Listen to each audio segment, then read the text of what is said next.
再来看这国道5号边的车道，即马是对大溪一路开去到东山，即马地方呢是来争取这车道要修长到苏澳。即马甲公部门已经有共识啊，打算是利用这个苏澳交流道的部分车道，当作是通过新城溪的路。专案已经甲交通部申请甲评估经费。 国道5号边的车道是宜兰重要的车道，车别少，不过赛车敢来当对大溪到东山，地方争取连延到苏澳。不过公部门所提出的6条路龙，煞无法度得到地方的共识，经过协商，总算定案。所以利用现有的车道来做一些调整，那这样子也可以同步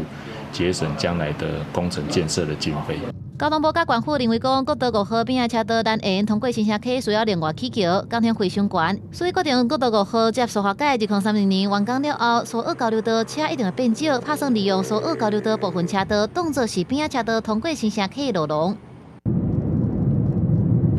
苏澳交流道目前有3个车道，未来会利用其中一个车道来接国道5号边的车道。专案县府已经向交通部申请规划甲评估经费，在明年度。 可以做一个前中后的一个工程的一个规划，那部分先做，那之后我们配合国道5号衔接苏澳改工程完工之后，那一起来提前来通车。不过地方认为，等国道5号接到苏花改的工程完工，隔一段时间，希望县府加速分做前中后期程，甲会当做的工程先做，后边的车道配合国道5号接苏花改做回通车。记者综合报道。